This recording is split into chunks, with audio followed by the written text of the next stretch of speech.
Quais são as origens? Então, as origens do Augusto. Gente, eu sou da cidade de Xanxerê, que ela é localizada no oeste catarinense. Muitas pessoas sabem que é perto de Chapecó, mas quando eu tô lá em São Paulo, quando eu tô no Nordeste e a galera me pergunta, Augusto, de onde é que você é? Eu falo Xanxerê, perto de Chapecó. Já tem que vir com perto de Chapecó, porque senão a galera já fala, o quê? Lá as pessoas sabem onde é que é Chapecó? Chapecó é uma cidade conhecida, óbvio, muito pelo Brasil, mas também por fora, também pela questão da queda do avião, né? Então, a queda do avião é da Chapecoense. Então, se tornou um marco para muita gente. Todo mundo conhece essa história. Então, quando eu menciono assim, sou lá de Xanxerê, que é perto de Chapecó, as pessoas já associam com o time da Chapecoense. Antes disso, eu acho que as pessoas não tinham muita ideia do que era Chapecó, né? Porque é uma cidade, apesar de ser uma cidade grande, é uma cidade do oeste de Santa Catarina. É uma cidade do oeste de Santa Catarina, que inclusive é maior que Balneário Camboriú. Pois tu acredita? Quantos habitantes tem Ela lá? já tá com 200 e poucos mil habitantes. Aqui eu acho que tá com 140 ou quê? É, mais ou menos isso. Por aí, né? É flutuante, mas quando sai o censo, acho que foi o último 140. Uhum. Sabe que eu morei em Concórdia. Concórdia, quando eu tinha pertinho, 5 anos de idade. Ah, é? Eu fiz a primeira série em Concórdia. Caramba. Então tenho algumas lembranças de lá do oeste. É, ali pertinho. Engraçado, em Xanxerê eles falam erado. Falam muito erado, bariga, folha, ero. Mas tu falava assim? Ou tu teve que... Eu não cheguei a falar assim, não. É mais do interior, entendeu? Xanxerê já é uma cidade de 50 mil habitantes, mas tem ainda os interiores de Xanxerê. Então, tem gente que fala de todo tipo lá. E eu, inclusive, vivi com muitas pessoas assim na época que eu fazia agronomia, porque eu cheguei a cursar agronomia. Então, como tinha muitas pessoas do interior e tudo mais, falava mais com o Eri. Eu saí de Passo Fundo antes de morar em Concórdia. E eu, criança, né? Criança debochada, que brinca com os outros. Eu perguntava pros meus amigos, pros meus colegas, ficava provocando eles. Por que vocês falam errado? Não, mas a gente fala certo, vocês que falam errado. Não, quem tá falando errado é você. Ai, cara, mas é uma questão cultural muito, né? Ainda mais aí no interior. É normal a galera falar assim. E dava pra dar boas risadas. Não, muito bom. Mas cara, a cidade de Xanxerê é uma cidade... Eu tenho uma paixão muito grande também por Xanxerê. Inclusive, quem conhece Xanxerê sabe que tem um marco registrado nessa cidade, que é o nosso milhão. Lá é a capital do milho, você acredita? Não sabia. É a capital do milho. E aí na entrada da cidade tem um milho de 10 metros de altura. Aí a galera sempre dá uma zoadinha com esse milho, né? Esse milho é o famoso lá em Xanxerê. Toda cidade tem o seu mascotezinho, assim. Em Balneário não tem, você acredita? Não tem? Balneário Camboriú não tem nada assim. Enfim. Daqui uns dias aparece alguma coisa. Mas aí tu começou a tua carreira de cantor lá. Cara, na verdade que meu mundo na música, ele começou a partir dos 4 anos de idade, onde eu achei um violão dentro do armário da minha avó. Lá na Avó Maria, a gente achou... Eu sempre fui um garoto muito mexerico, sabe? Que gostava de fuçar nas coisas, abrir gaveta e olhar o que tinha dentro. E aí eu abri lá um armário e achei o violão, que era da tia Silvana. E achei esse violão, cara, e... esse violão virou meu brinquedo. E a partir daí, o violão, obviamente, era maior que eu, mas eu tinha muita curiosidade de ficar brincando e mexendo ali nas cordas e tudo mais.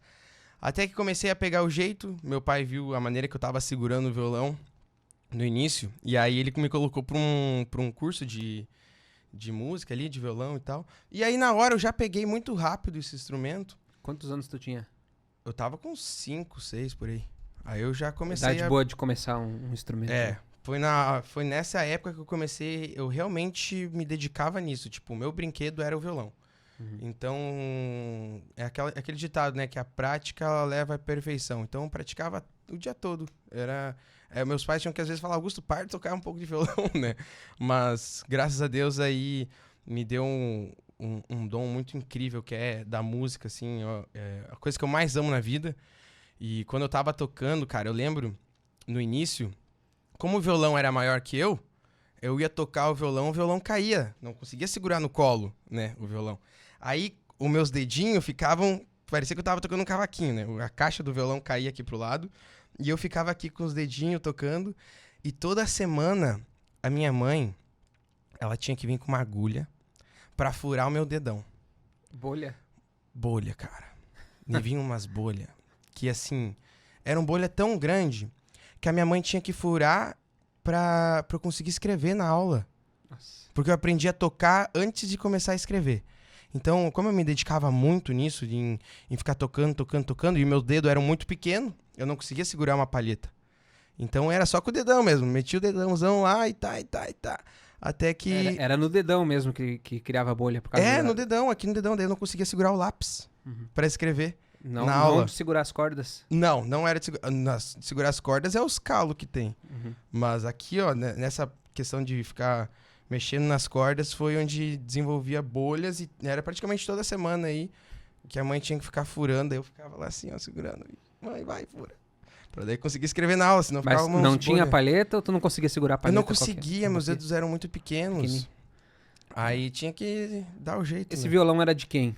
Era da minha tia, da tia Silvana. É. E tu ficou tocando nesse violão da tua Nesse tia durante um violão. bom tempo. Meu Ninguém Deus. pensou em te dar um presente, Cara, um violão menorzinho de Primeiro criança? era só a brincadeira. Então, tipo... não, sei lá o que pensavam. Talvez... Deixa ele brincar com esse aí. Mas aprendi com... Sabe quando que você aprende com uma máquina mais velha, mais antiga? Uhum. Aí que você... Quando você pega uma nova, fica fácil. Porque daí tu já sabe utilizar a ferramenta mais difícil, então... Mas foi muito... eu acho que foi a melhor coisa, assim, eu ter aprendido um violão. Porque o violão, as cordas eram distante da casa, assim, ó. Tinha que fazer mais força ainda. Então, tenho certeza que ajudou muito aí no desenvolvimento. E aí depois, cara, cheguei na época do colégio. Eu não sabia se eu levava os cadernos ou se eu levava o violão. Essa é a verdade. Porque eu nunca gostei muito de estudar. Nunca gostei, cara. Nunca... Dentro da sala de aula era só se fosse pra ficar conversando, ficar fazendo bagunça. Eu era muito bagunceiro. Aí, nessa época, como eu levava muito violão, e eu sempre curti muito Armandinho. Muito Armandinho. Armandinho, acho que toda vez que eu viajava com meus pais, era o CD que repetia, assim, inúmeras vezes Armandinho. E aí eu aprendi, acho que foi uma das primeiras músicas assim que eu comecei a aprender, foi Semente. Nossa. Eu encontrava meus colegas no corredor, eu só tocava essa música, Semente, e levava o violão. Qual que era a tua idade nessa época? A série que tava? Cara, eu devia estar com uns 9, 10 anos. Cara, como o Armandinho, ele foi um ícone pra essa geração entre os 20 e 30 anos, né? Foi. O pessoal ouvia muito Armandinho na sua juventude e marcou muito isso nessa fase aí da vida. Eu vejo por outras pessoas, porque quando o Armandinho estourou lá por 2002, em 2002, eu já tinha meus 16 anos, eu acho, 15, 16 anos. Também era adolescência, já era, né, marcou também, mas parece que pra geração seguinte, os mais novos, 10 anos mais novos, marcou mais ainda. Cara, pra mim, eu tenho certeza que... Eu acho que muito também pela influência dos meus pais, de ficar ouvindo muito esse estilo de música, assim. Essa vibe mais... Sabe, esse reguezinho gostoso, praia, verão, enfim. Eu acho que me contagiou de um nível no qual eu quis escolher esse estilo de música pra lançamento, sabe? Pra fazer com que a minha carreira andasse aí, eu quis lançar esse estilo de música e dar continuidade nesse estilo, né? Porque a gente vê que não é um estilo que tem tanta... Tipo, não cresce tanto. Outra pessoa que tem aqui em Balneário, que também foi uma das minhas grandes inspirações, foi o Vitor Clay. Sim. Vitor Clay, sem dúvidas, foi uma das pessoas que mais me inspirou, assim, a acreditar em mim e fazer com que um sonho se tornasse realidade, sabe? Até vocês dois são parecidos, né? Cara, tem muita gente que fala isso. Muita gente fala... Se deixar o teu cabelo comprido assim... Não, se deixar o cabelo... Eu pego... Às vezes eu faço assim, eu pego a minha irmã. Eu tenho uma irmã que ela é mais nova. Ela tá com 20 anos aí. A Isadora. Eu pego ela e coloco... Ela tem um cabelão loiro, que nem o meu.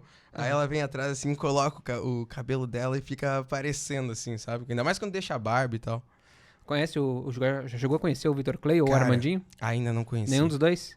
Não conheci, tô Inclusive, louco pra conhecer. quero os dois aqui, hein? Poxa, isso Aí, aí. já esbarrei em entrevistas, já entrevistei o Vitor Clay, o Armandinho também, mas na verdade eu tava do lado de trás das câmeras.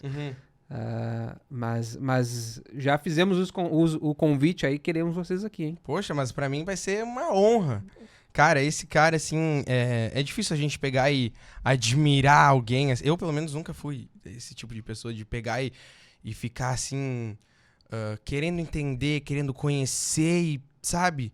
E eu assisti muitos vídeos dele, enfim, ainda quando ele tava no processo de fazer a bolha, né?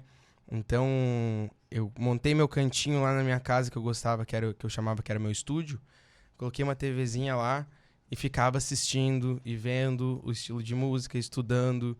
E, nossa, esse cara mexeu muito comigo porque parece que a nossa ideia bate muito. Eu não conheço ele pessoalmente ainda. Sei que vai acontecer esse momento, mas era incrível como as músicas dele eram similares às minhas, sabe? Tipo, às vezes ele lançou uma música e eu falava, mãe, olha o que ele tá falando. É a mesma coisa que eu escrevi nessa outra letra. Ele acabou de lançar.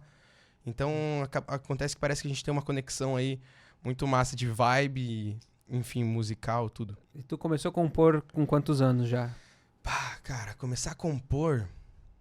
Eu não lembro quando é que foi, mas... Quando eu já tinha domínio com o violão, eu quis começar a escrever umas coisinhas. E ver o que saía. Tu escrevia e já colocava melodia? Já na hora. Eu pego o Ou violão... ao contrário, tu criava a não. melodia e... Eu pego o violão e já vou desenvolvendo uma melodia ali...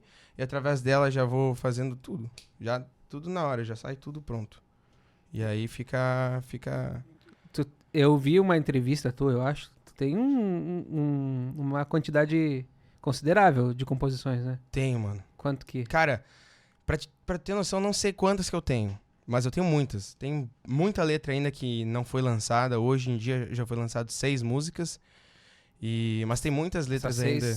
São 6 músicas gravadas que tu tem. Isso, 6 músicas gravadas que eu já tenho. Tu fez o lançamento, como é que se chama? Não é EP. Hoje em dia não é mais EP, né? Foram singles, né? Singles, isso. Foram singles que hoje estão em todas as plataformas digitais.